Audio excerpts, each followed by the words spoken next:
Hello everyone, welcome to the third lecture of Rise of Nationalism in Europe. Today we are discussing about the next topic. Yesterday we finished till Romanticism. Romanticism तक हमने खत्म कर लिया था. Last topic in Romanticism we read about two artists of Romanticism, romantic artists. One was from Germany, it was Johann Gottfried Herder, and one was Karol Karpinski from Poland. And lastly we read the case of, किसका case पढ़ा था हम लोगों ने? हमने वो case पढ़ा था रशिया और पोलैंड का. कैसे रशिया ने पोलैंड पे क्या किया था? They wanted to impose their language in education, in culture, in preaching the religion, ठीक, मासेस में. बट लेटर ऑन पोलिश जो चर्च में जो फादर थे उन्होंने क्या किया था? पोलिश लैंग्वेज में मासेस कंडक्ट किए. Masses were the religious practices that are done by Christians on Sundays. तो मासेस कंडक्ट किए. लेटर ऑन उन्होंने जेल में डाल दिया गया और जेल में डालने के बाद क्या हुआ ना, साइबेरिया में जब जेल में डाला तो Siberia is a very cold place जहां पे क्या हो गई, उनकी मौत हो गई. उसके बाद नेक्स्ट टॉपिक आते हैं हमारे हंगर, हार्डशिप एंड रिवॉल्ट. अब इनके बाद हंगर, हार्डशिप, रिवॉल्ट कैसे यूरोप में आया, कैसे स्ट्रगल बड़े लोगों के, that we are going to see. Firstly was rise of population which resulted into overcrowded slums. Now the people were shifting from villages to towns. किसलिए शिफ्ट कर रहे थे भाई? आप लोग किसलिए शिफ्ट करते हो? इधर for good education, good health care. अगर आप ज्यादा बड़े हो चुके हो तो फिर बेटर अपॉर्चुनिटीज ऑफ जॉब की अपॉर्चुनिटीज के लिए. तो वही हुआ, ज्यादा पॉपुलेशन हुआ तो ज्यादा population, more people were willing to work and earn for their family for living. तो ज्यादा से ज्यादा लोग क्या हुए? They shifted from villages to towns. अब स्लम्स कैसे बनते हैं? स्लम्स बने इसलिए बने क्योंकि अब नाउ द पीपल नहीं चाहते थे कि शहर में आए काम करने, ज्यादा महंगी जगह पे रेंट दे. तो उन्होंने क्या बनाया, अपनी झोपड़पट्टी बनाई साइड में, एक जगह पे सारे वर्कर्स रहना स्टार्ट हो गए. तो वही एरिया पे डेवलप होते होते धीरे धीरे सारे वर्कर्स एक जगह पे रहने लगे. सारे पुअर पीपल और कंडीशन भी खराब रही. स्लम एरिया वो एरिया होते हैं जहाँ पे कोई बेटर फैसिलिटीज ना हो, प्रॉपर हाइजीन ना हो, प्रॉपर सैनिटेशन फैसिलिटीज ना हो. Those areas are known as slums. तो विलेजेस के पीपल कहां पे शिफ्ट हुए? टाउन्स में. तो पहले तो ये हो गई. Then small producers felt competition from cheap machine made goods from England. ये पढ़ोगे आप, नेक्स्ट चैप्टर में भी पढ़ोगे. हमारा हिस्ट्री में जो नेक्स्ट चैप्टर्स आने वाले हैं, they we are going to read about how Indian face this competition. Indian को ये चैलेंजेस, कंपटीशन कैसे फेस करने पड़े कि यहाँ पे हैंडलूम से, हाथों से बनाई गई वो चीजें और मशीन मेड प्रोडक्ट्स आए जो काफी सस्ते थे. एग्जाम्पल लेके चलते हैं. एक शर्ट किसी ने बनाई, चलो धोती बनाई किसी ने, ठीक, हैंडमेड धोती है. इट कॉस्ट अराउंड, उस टाइम पे मान के चलो 2 रुपए की वो धोती कॉस्ट हो रही है. नाउ द ब्रिटेन प्रोडक्ट जो वहां से है, they are going to cost you 25 पैसा, 50 पैसा. आप कौन से खरीदोगे? 50 पैसे वाली, obviously, because you want to save your money. और जो कपड़े वहां से बन के आते थे, और एक तो लोगों की भावना भी हो गई थी कि ब्रिटेन से बन के आ रहे हैं कपड़े, they are coming from England. England उस टाइम पे क्या था? कॉलोनियल पावर, कि भैया हम तो मेड इन इंग्लैंड कपड़े पहन रहे हैं, इंपोर्टेड कपड़े पहन रहे हैं. तो ये भी आइडियोलॉजी थी. तो स्मॉल प्रोड्यूसर्स जो हुआ करते थे किसी भी चीज के, मेजरली यहाँ पे क्या था, मेजर इंडस्ट्रीज ने इट वाज टेक्सटाइल इंडस्ट्री ने क्या किया, सबसे ज्यादा सेटबैक यहाँ पे क्या किए, फेसेस किए. फिर आते हैं केस ऑफ सिलेशिया वीवर्स. चलो ये वाला थोड़ा इंपॉर्टेंट है, ये वाला यहाँ पे समझते हैं. Case of Silesia weavers. Silesia में क्या हुआ करते थे? वीवर्स हुआ करते और उनकी कंडीशंस काफी खराब. वो लोग अपनी वर्किंग कंडीशंस को क्या करना चाहते थे? सुधारना चाहते थे. तो यहाँ पे सबसे पहला पॉइंट क्या आएगा? wanted to improve working condition. अपनी वर्किंग कंडीशन को करना चाहते थे, सुधारना चाहते थे जहां पे वो लोग काम कर रहे थे.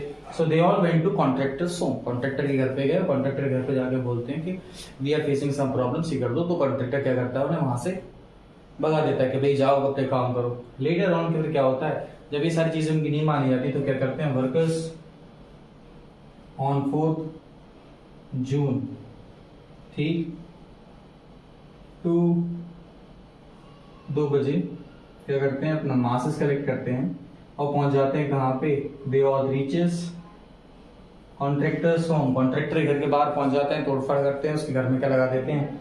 आग लगा देते हैं, तोड़फाड़ कर देते हैं उस घर में, जिसकी वजह से कॉन्ट्रैक्टर क्या होता है? बगल वाले गांव में फ्ली हो जाता है, बगल वाले गांव में चला जाता है. जब वो बगल वाले गांव में पहुंचता है, जब he reaches the neighbouring village, तो वहां पे मदद मांगता है, बट वहां पे भी लोग उसकी मदद नहीं करते. फिर वो कहां पे जाता है? ही रीचेस टू, फिर वो जाता है उसके बगल वाले गांव में, वहां पे मदद नहीं करते. लेटर ऑन वो आर्मी के पास जाता है. और आर्मी में कुछ पैसे खिलाकर क्या करता है, वो चिल्लाता है। और व्हेन आर्मी कम्स, फिर क्या होती है, लेटर ऑन आर्मी कम्स, तो जब आर्मी आती है तब 11 पीपल वर शॉट, 11 लोगों की यहाँ पे क्या हो जाती है, 11 पीपल वेर शॉट, यहाँ पे उनको गोली मार दी जाती है। When 11 people were shot, all the people returned to their work. So this was the case of Cilicia weavers.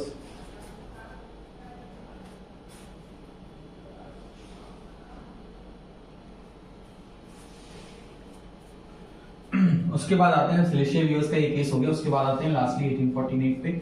अब लुइस फिलिप जो राजा बने थे, अब फ्रांस में कंडीशंस क्या हो गई, थोड़ी सब्सटेंशियल क्राइसिस कंडीशंस हो गई, खाने की बड़ी दिक्कत हो गई, वहां पे प्राइसेस काफी ज्यादा हो गए। तो लुइस फिलिप को जबरदस्ती वहां से भगाया गया, फोर्स टू फ्ली। और फिर क्या हुआ, जो नेशनल असेंबली आई वहां की, तो नेशनल असेंबली ने लोगों को जो सड़कों पर आ गए थे प्रोटेस्ट करने के लिए, जो पेरिस की सड़कों पे आ गए थे, उन्हें क्या किया, उन्हें वादे किए। उन्हें वादे दो चीजों के किए, पहले तो होता है suffrage. So what does suffrage means, suffrage मतलब होता क्या है,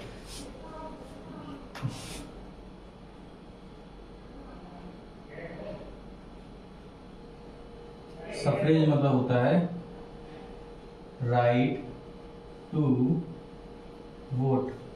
पहले आप लोग जानते होंगे सफरेज उन्हीं को मिलता था, एक्टिव सिटीजन्स को। किनको, firstly right to vote was given only to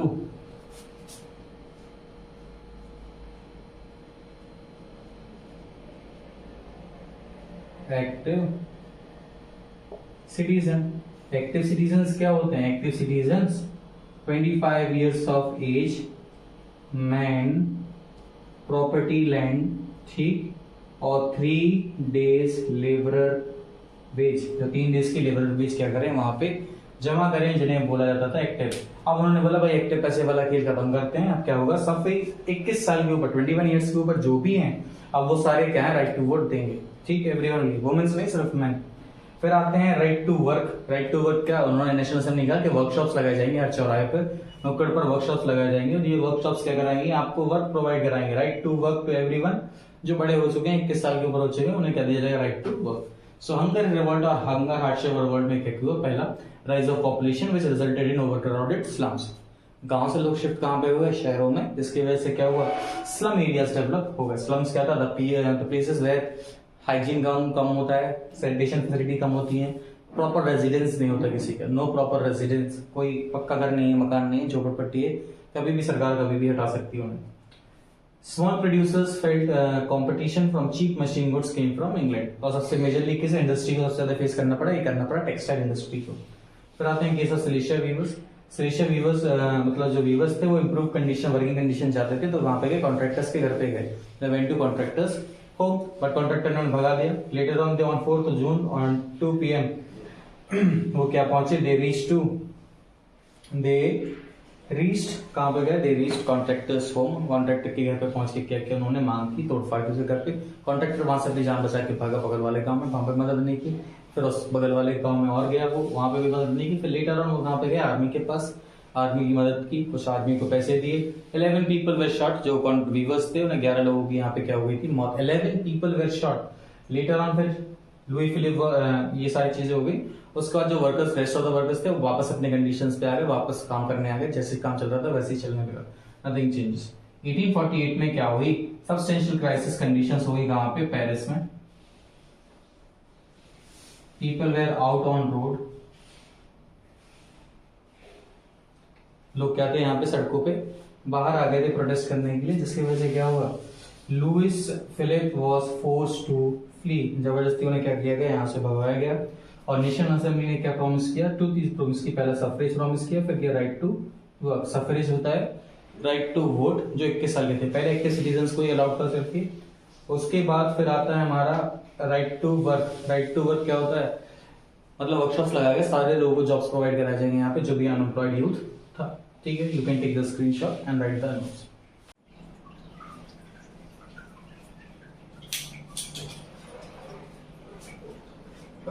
so after this, जब 1848 में लुई फिलिप को क्या कर दिया गया, फ्री कर दिया गया। अब कोई सरकार तो वहां पे थी नहीं, लोगों ने यहाँ पे डिसाइड किया जो भी नई असेंबली होगी उसे क्या करेंगे, कॉन्स्टिट्यूशन बेस पे रखेंगे, जहाँ पे सभी को राइट ऑफ फ्रीडम हो, राइट टू स्पीच हो, ठीक, मतलब सारी चीजें हो, और यहाँ पे सारे मैन क्या कर सकें, वोट कर सकें इलेक्शंस में, ठीक। तो ये सारी बातें हुई, वहां पे सारी चीजों की बातें हुई। जब ये सारी बातें उठी तो सबसे पहले आता है मे रेवोल्यूशन। ये सारी चीजें स्टार्ट होती है मे रेवोल्यूशन में। कैसे? मे रेवोल्यूशन में क्या होता है, जो मिडिल क्लास होता है, कौन सा क्लास? Middle class. तो मिडिल क्लास क्या करता है, 18 में 1848 को वो लोग डिसाइड करते हैं कहां पे मिलते हैं, everyone meets at Saint Paul Church. Saint Paul Church नाम है जहां पे पार्लियामेंट को फॉर्म किया गया था, पार्लियामेंट थी। ठीक, जगह का नाम क्या है, location was Frankfurt. This was the location, Frankfurt in Germany. ठीक, तो वहां पे क्या किया, ड्राफ्ट किया कॉन्स्टिट्यूशन। कॉन्स्टिट्यूशन यहाँ पे क्या किया गया, फॉर्म किया गया, बनाया गया। किस बेसिस पे ये कॉन्स्टिट्यूशन कैसे बनाया गया था? इट वाज अ कॉन्स्टिट्यूशन जो कि हेड होगा एक मोनार्क के द्वारा। अब मोनार्क विल लीड। तो टाइप ऑफ गवर्नमेंट कौन सी होगी, कॉन्स्टिट्यूशनल मोनार्क। कॉन्स्टिट्यूशनल मोनार्क मतलब कॉन्स्टिट्यूशन भी रहेगा, संविधान रहेगा, लोग बैठे रहेंगे यहाँ पे। ठीक, और मोनार्की भी रहेगी। मोनार्की क्या करेगी, इनको लेट करेगी। 831 मेंबर्स थे टोटल। कितने मेंबर्स थे? 831 मेंबर्स, 831 लोग मिडिल क्लास के, जो क्या बनाना चाहते थे, एक पार्लियामेंट फॉर्म करना चाहते थे, एक संविधान बनाना चाहते थे, कॉन्स्टिट्यूशन जो ड्राफ्ट किया, फिर एक पार्लियामेंट एक असेंबली फॉर्म करना चाहते थे जो मेजर डिसीजंस ले। तो सबसे पहले जाते हैं उस टाइम के रशिया के राजा,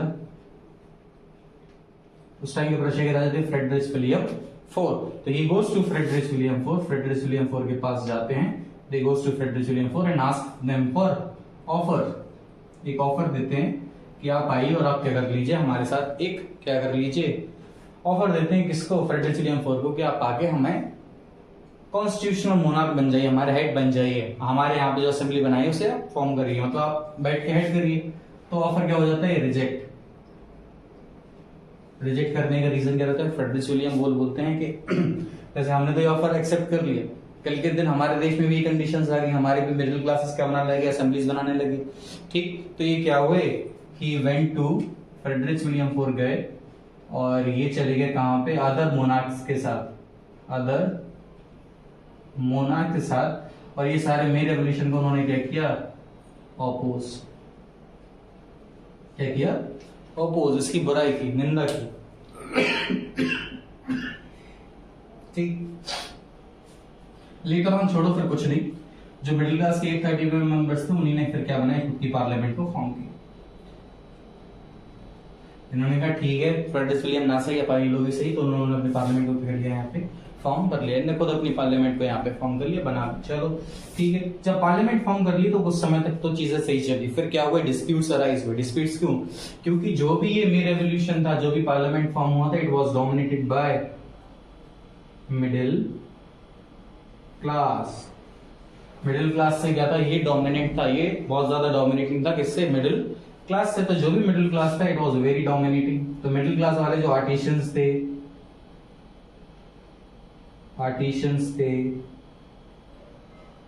पीजेंट्स थे, ठीक, अदर क्लासेस थे, तो उनकी बातों को सुना नहीं करते थे।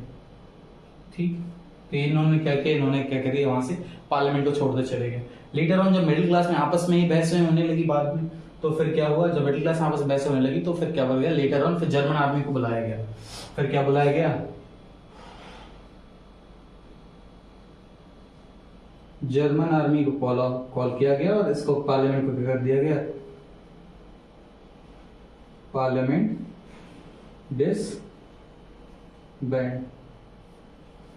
पार्लियामेंट को कर दिया गया, डिसबैंड कर दिया गया, खत्म कर दिया गया ना, parliament was completely off.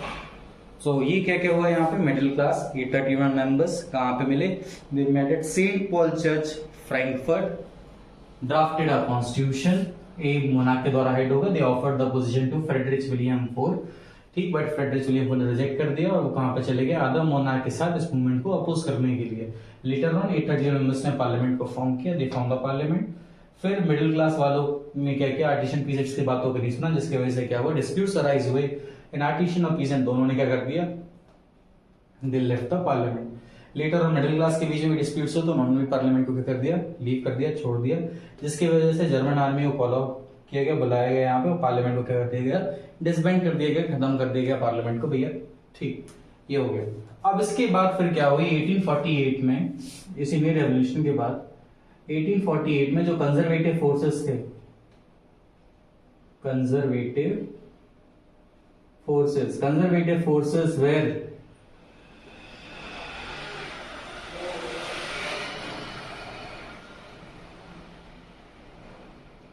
Able to suppress movements. ठीक, तो जो भी रेडिकल मूवमेंट्स थे, लिबरल मूवमेंट्स थे, उनको एबल कर लिया, सप्रेस कर दिया।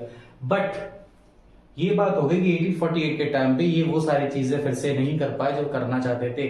जो पुराना ऑर्डर था कंजर्वेटिज्म का, वो सेटअप नहीं कर पाए, वो ऑर्डर सेटअप नहीं कर पाए। ये समय के साथ ये मान चुके थे कि अब अगर हमें कंजर्वेटिज्म को रखना है तो हमें क्या करना पड़ेगा, लिबरल नेशनलिज्म के साथ कुछ ना कुछ कॉम्प्रोमाइजेस करने ही पड़ेंगे। कॉम्प्रोमाइज मतलब समझौते करने पड़ेंगे। अब समझौते यहाँ पे क्या किए, लेटर उन्होंने समझौते भी किए, और समझौते में दो समझौते थे यहाँ पे। पहला था सेल्फडम और दूसरा था बॉन्डेड लेबर, इन्हें अबॉलिश कर दिया गया था 1848 में। तो जो भी समझौते किए गए, जो भी कॉम्प्रोमाइजेस किए गए,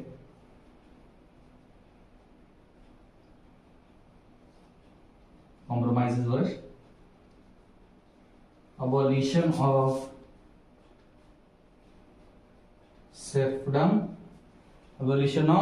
serfdom, and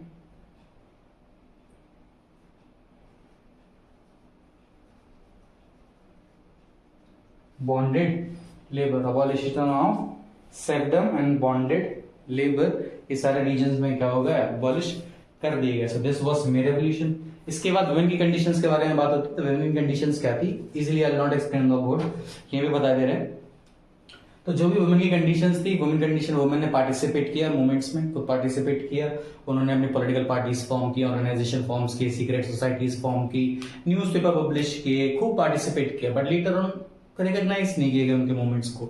the movements were not recognised as large number as these movements were recognised at that time. उस टाइम पे जितने मूवमेंट्स रिकॉग्नाइज किए गए, उनके मूवमेंट्स को उतना रिकॉग्नाइज नहीं किया गया, जिसकी वजह से हुआ क्या, उन्हें बुलाया तो गया, दे वर कॉल्ड हियर। जब यूनिफिकेशन हुआ, जब ये पार्लियामेंट फॉर्म हो गया, तो उन्हें बुलाया गया। बट बुलाया गया जब ये पार्लियामेंट फॉर्म हो रहा था, तो women were called, women were called, but just as spectators मतलब ये जो पार्लियामेंट फॉर्म हुआ, यहाँ पे क्या करेंगे वो लोग, बैठ के बस इन सारी चीजों को देखेंगे और कुछ नहीं करेंगे। ठीक, फिर से देखो एक बार, मैं रेवोल्यूशन पढ़ लिया था। उसके बाद क्या हुआ, जब मेरी रेवोल्यूशन खत्म हो गया, पार्लियामेंट को डिसबैंड कर दिया, डिसबैंड मतलब खत्म कर दिया, डिसॉल्व कर दिया। उसके बाद जो कंजर्वेटिज्म पावर थे, उन्हें सप्रेस कर दिए थे जो भी मूवमेंट्स उस टाइम पे चल रहे थे 1848 में। बट वो एक बात समझ चुके थे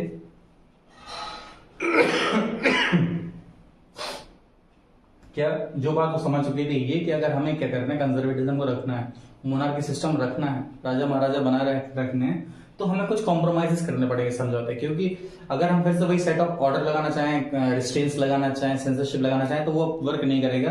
because revolutionaries are in large number, middle class ना हो, वेल एजुकेटेड, बहुत ज्यादा पढ़ी लिखी थी, कुछ भी मूवमेंट्स हो कभी भी कर सकते थे। तो कॉम्प्रोमाइजेस किए, दो कॉम्प्रोमाइजेस किए, अबॉलिशन ऑफ सर्फडम और दूसरा किया बॉन्डेड लेबर, बुधवा मजदूरी, सारी चीजें क्या करवा दी इन्होंने, बंद करा दी। उसके बाद छोटा सा पैरा रहता है वुमेन्स के बारे में, वुमेन्स पॉलिटिकल फ्रीडम के बारे में, वुमेन्स पॉलिटिकल राइट्स कहते हैं, वुमेन पॉलिटिकल ऑर्गेनाइजेशन क्या फॉर्म की, तो उन्होंने पॉलिटिकल ऑर्गेनाइजेशन फॉर्म की, सीक्रेट सोसाइटीज फॉर्म की, मतलब पॉलिटिकल पार्टीज ग्रुप्स फॉर्म किए। बट उनका जो भी स्ट्रगल रहा वो अनरिकॉग्नाइज्ड रहा उस पीरियड ऑफ टाइम में। उन्होंने वुमेन्स के राइट के लिए काफी फाइट किया, वोट्स के लिए भी किया कि वुमेन को भी हक मिलना चाहिए वोट देने का, बट वो सारी चीजें उस टाइम पे नहीं सुनी गई। ठीक, कंजर्वेटिज्म से हालांकि हम लोग लिबरलिज्म की तरफ बढ़ रहे थे, बट इतना भी नहीं बढ़ रहे थे कि उस टाइम पे लोगों को राइट्स मिल जाते। हालांकि ये बाद में इनकी चीजें नोटिस की गई, उस पीरियड में किसी ने नोटिस नहीं किया इनके स्ट्रगल्स को। बट बाद में दीज वर द मोमेंट जो क्या किया, वुमेन्स रेवोल्यूशन को पायनियर किया कहां पे, यूरोपियन हिस्ट्री में। तो ये सारी चीजें थी, स्क्रीनशॉट ले लो इसका। अब इसके बाद टॉपिक्स बचते हैं दो, unification of Germany, unification of Italy, और फिर लास्टली एक दो टॉपिक और बचते हैं अपना। लास्ट में बचता है केस ऑफ ग्रेट ब्रिटेन, और उसके बाद आता है बाल का तीजा। तो एक कल की वीडियो में लास्ट 4th लेक्चर में सारे टॉपिक्स कल हम खत्म कर देंगे, और उसके बाद फिर क्वेश्चन प्रैक्टिस करेंगे, जो भी इंपॉर्टेंट क्वेश्चंस रहेंगे उनके। आज के लिए सिर्फ इतना ही, ये सारी चीजें आप रिवाइज कर लेना, डाउट्स वगैरह हो तो आप कमेंट सेक्शन में पूछ लेना। Thank you very much, peace out.